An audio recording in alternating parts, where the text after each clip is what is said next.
This is the sad story of Eleanor Jones. Eleanor is spending a few days at the hospital. She really didn't intend to come to the hospital, but just a few days ago, something happened. Eleanor decided to clean the top of the kitchen cupboards. There was a stepladder in the basement, but Eleanor just didn't want to take the trouble.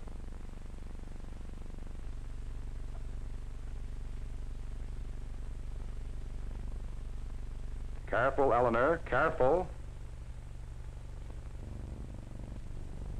So Eleanor has a chance for some extra reading. What are you reading, Eleanor? Yes, Eleanor has learned her lesson, but how about you? Do you know how to play safe in the kitchen? One of the first things to remember is to arrange your kitchen as conveniently and as efficiently as possible. In this way, you avoid those extra steps which cause fatigue and thus reduce the possibility of an accident.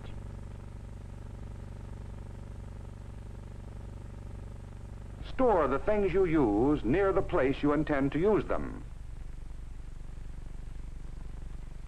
And by all means, store poisons, extra matches, and other dangerous items far above the reach of children.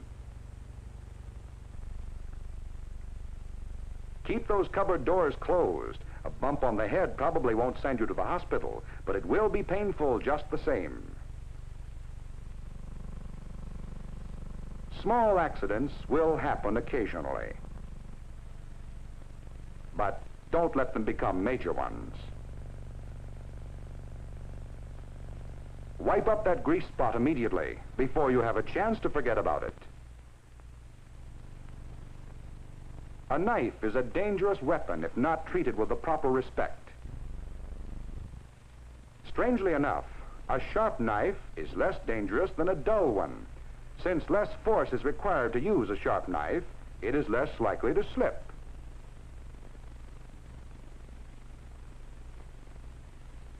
Whenever possible, use the knife so that the direction of force is away from the body.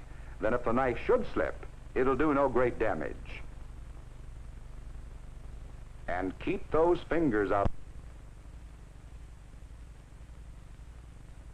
If possible, store knives in a knife rack. It is safer and more convenient, and also protects the edge from contact with other utensils.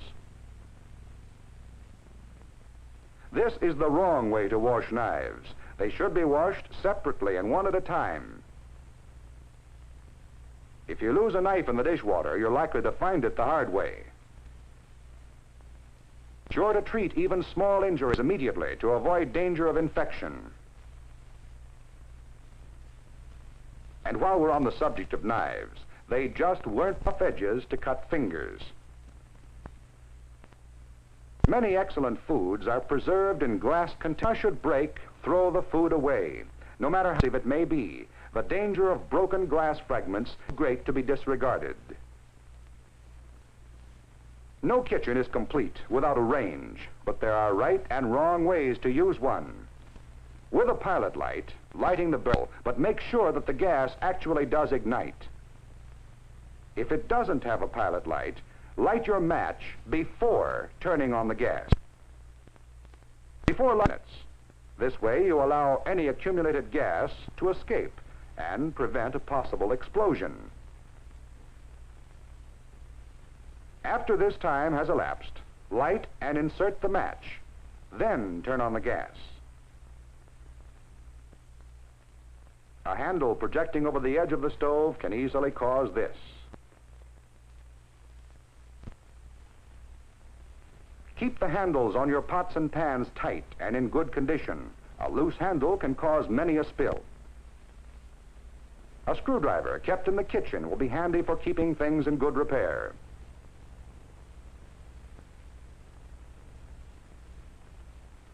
A good way to keep a handle in good condition is to keep it away from the lighted burners.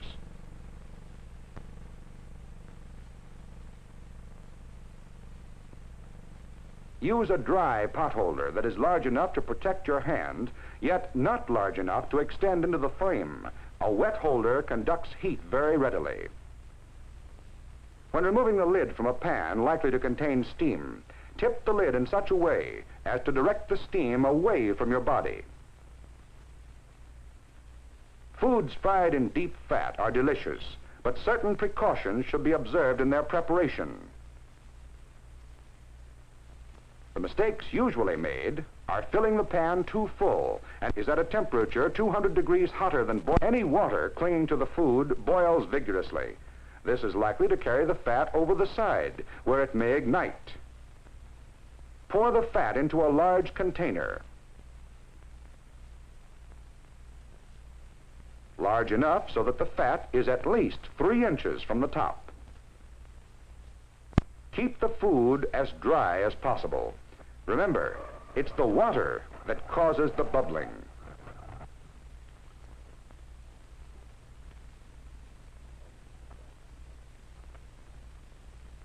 And just in case, keep a reliable fire extinguisher in the kitchen at all times. What's wrong here? All the burners are turned off. Ah, but don't forget, this stove has a pilot light. Don't leave papers or potholders near it, or this will happen to you. When plugging in or removing any electrical appliance, be sure your hands are dry. Wet skin conducts electricity much more readily than dry skin. Therefore, the danger of shock is much greater when your hands are wet. Here is a dangerous situation. Keep those electric cords where no one can trip over them.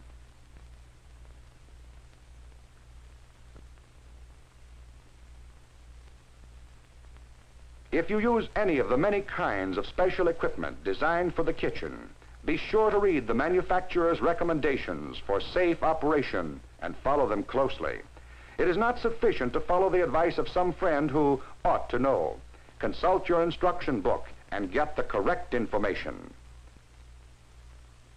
When it becomes necessary to climb, do it a safe way. The few dollars you pay for a ladder are well spent in terms of convenience and safety. Remember Eleanor Jones? Eleanor will be released from the hospital in a few days, and when she gets out, she is determined to stay out. Eleanor had to go to the hospital to learn her lesson, but you don't have to.